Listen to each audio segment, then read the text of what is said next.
Hello everybody, welcome to my workbook development video in place of submission of physical workbooks.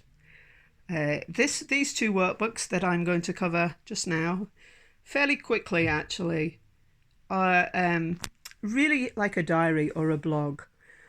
I love the cover, Adventure Awaits, that's how I think. You know, there's always something ahead to explore. And actually the theme of mapping has really been, one of the core things running through my work this year. Deep mapping, in actual fact, was a seminar that I attended. The different layers that go into, that you don't see in a map. Maybe you can see that a little bit more on Google Earth when you zoom in and see the life on the street, but people's emotional responses to a place.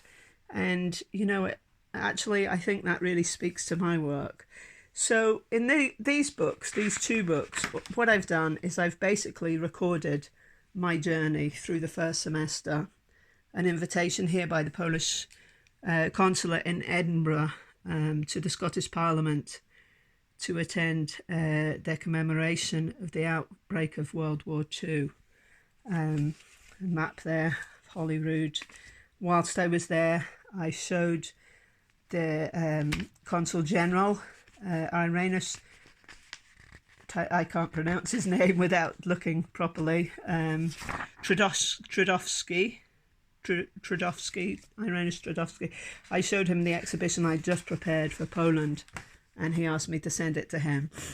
The consulate also prepared a board for their own exhibition of my grandfather. I submitted all the words and the images, and they drew that up. So that was at the beginning of the semester. Photo shoots, here's one with Margaret Kennedy. I interviewed her and photographed her. She was the wife of a Polish soldier. I got to know her through one of my exhibitions. Here she is in her home. Social media post here, the end of an exhibition I was holding in Fraserburgh Heritage Centre called Fragments That Remain. STV covered it, and it went on to the 6 o'clock news. And so in this book I've recorded all the feedback. Their headline was completely, it was off base. The exiled Polish soldiers who made Fraserburgh their home. They changed it to that. Originally they had said Polish soldiers fled war to make Fraserburgh their home, and that blew social media up. I got lots of correspondence, constructive complaints, I would say, and a complaint was put into STV for misrepresenting the courage of these men. And Anne Smith of STV told me that article was going to go down in history for being one of the worst blunders that they'd made. But the feedback was very good. Here's all the correspondence from descendants of Polish soldiers who engaged with that online. Pages of it really. Their feedback for the exhibition. The Polish community in Fraserburgh, how the current Polish community, how they responded.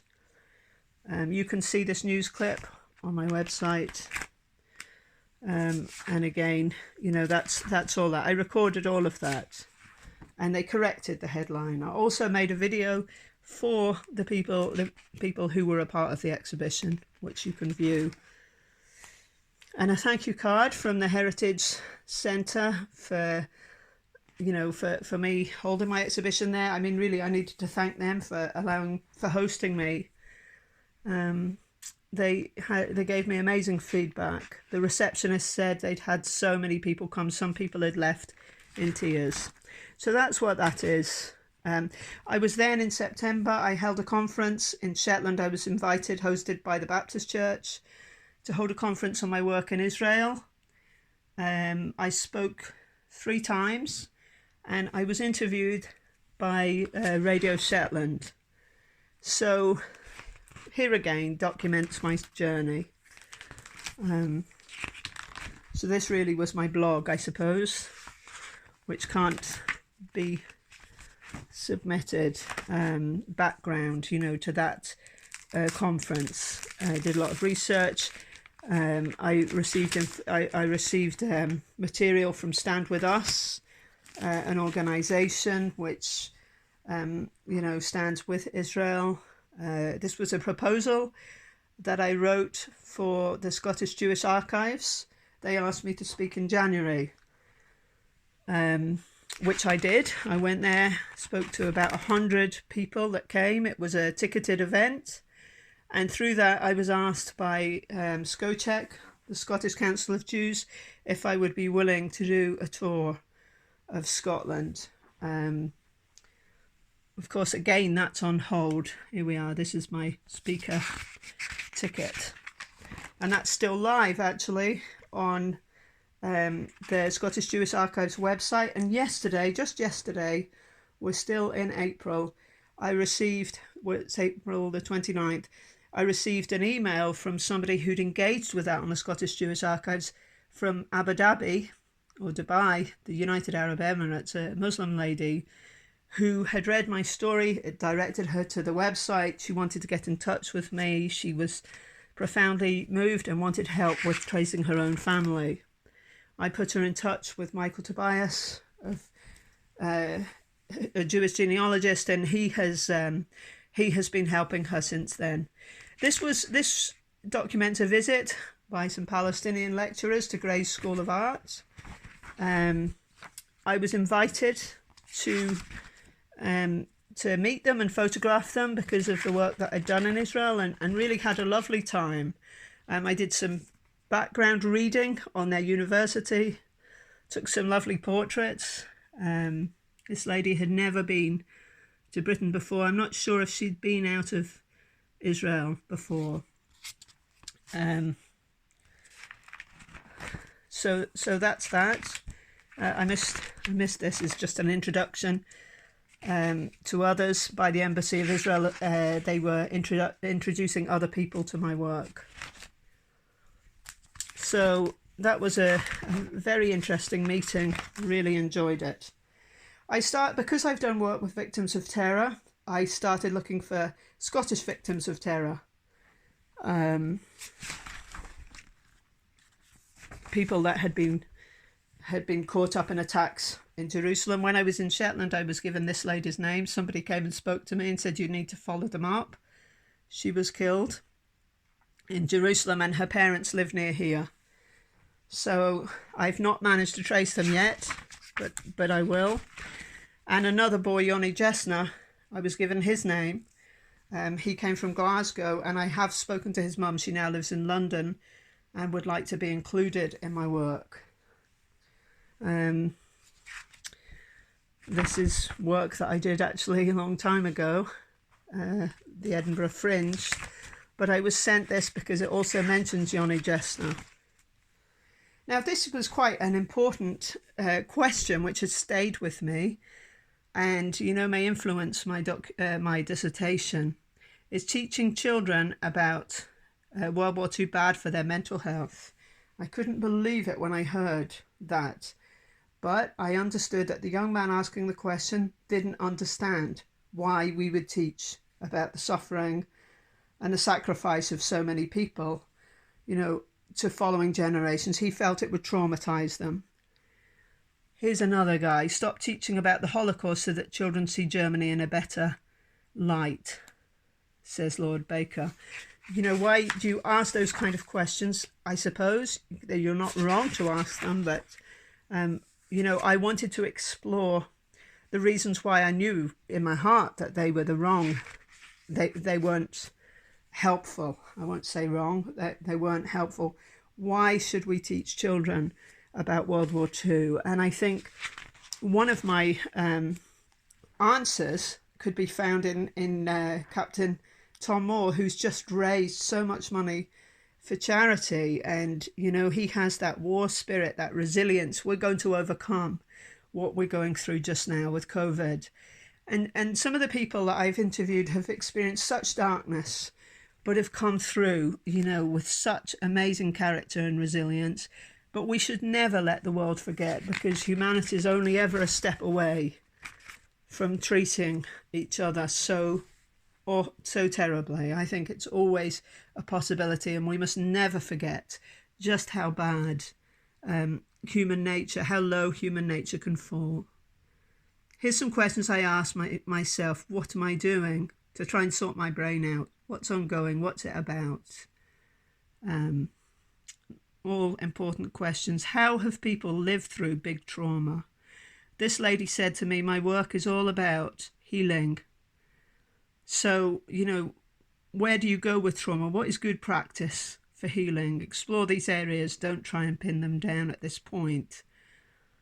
Start mapping, So that really helped me, and I recorded my maps in another invitation from the Embassy of Israel.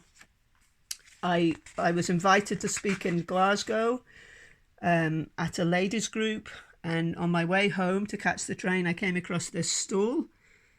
I didn't intend to, but I showed them the book that I had with me, Do You Know My Name? And they are pro-Israel, pro-Palestine, a very well-known stall in Glasgow, engaging people from all different backgrounds to promote peace and reconciliation and truth.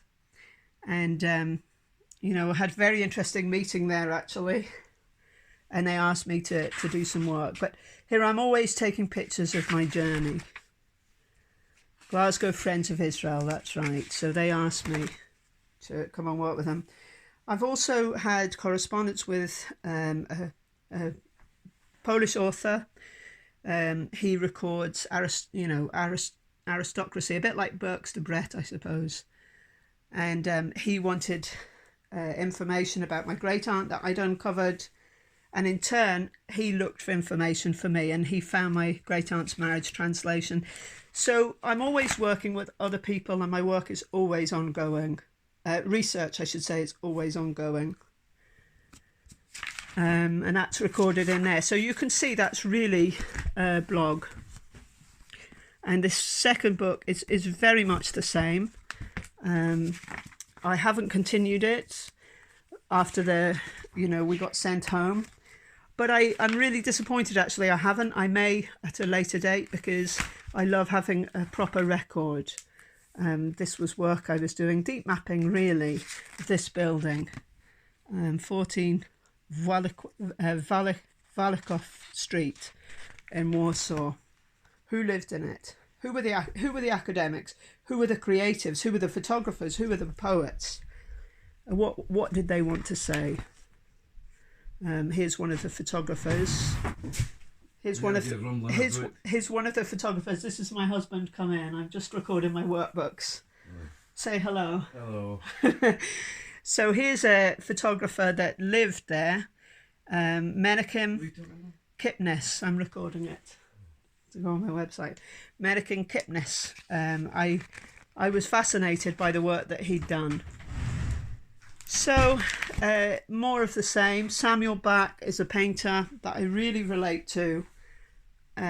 He survived the Holocaust, but he has an interest in the boy who's being led out of the Warsaw Ghetto with his arms in the air. Very famous image, probably a photograph that has been key in my background, in my work. I remember seeing it first when I was 10 years old, and my own father had just died. I'd lost everything and been displaced. And Samuel Bach has used that little boy somehow to represent himself and all that was lost. Again, images of that building. Light and darkness, I've written here, casting shadows. It really moves me. It moved me to see where the memorial for the ghetto wall, and how easily these shadows fell across a wall that separated people. Those on this side of the wall were condemned to death. Those on this side of the wall could have freedom if they kept the rules. And just the fact that the shadows no longer hit the wall and are bent. Mind you, these wouldn't have been here. But I know little children, were smuggled food in or out of the wall, and just what that wall represented and how easily we can cross it today.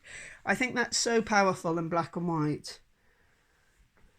Warsaw was very moving. I called it the City of Tears, because somehow you just got this sense that even though we went through the war, we were never occupied. And on Warsaw there is, there's a memorial on every corner.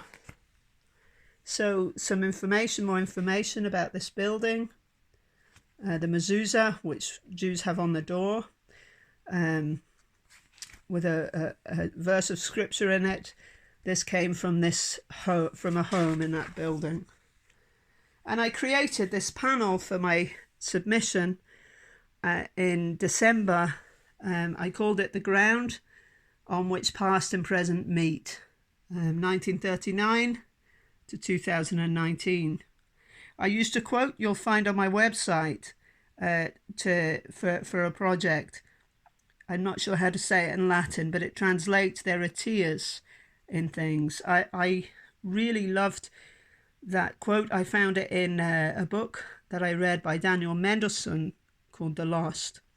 And here I've tied together that photo of the boy from the Warsaw Ghetto, some text about how I felt when I saw that photo, my cousin who rescued a boy from the Warsaw Ghetto along with his mother, and who in the end was incarcerated in a concentration camp, Samuel Bach's painting, or one of his paintings, one of his many paintings of that boy. I love this image because of the red brick and how it represented that building, and my feet at the ghetto wall. And also I included my grandfather, who says here, he was wakened at 5 o'clock in the morning with the call to war. And then he says where the war met him. And I linked everything together, all these stories together, by creating boxes to show that they were all interconnected. I suppose, again, it's a form of deep mapping. So finally, here we have all the different lines and things that I've photographed. I'm very interested in boundary lines and crossing the familiar into the unfamiliar. Through the summer, I photographed some of my nephews and nieces. I love black and white photography. This was just using my phone. This image in particular I want to use. I think I'm going to call it Comfort. And another one here could be the same, Comfort. This is, documenting journey. Stopping and looking at the little things that we miss or we walk past all the time. The leaf on the ground.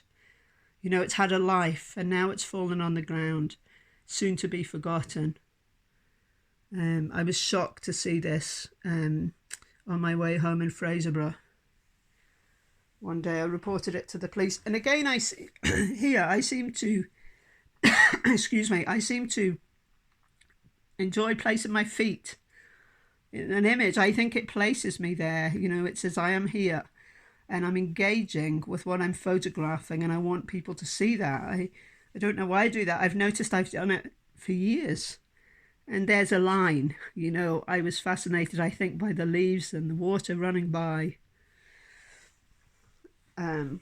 So I've taken lots of these kind of images, and then, I narrowed them down to the ones that I really liked. This one I particularly like is I'm sitting on a train, everything's reflected in the window, but on the outside you can see, you maybe can't see in that image, there's a lone man standing on the station.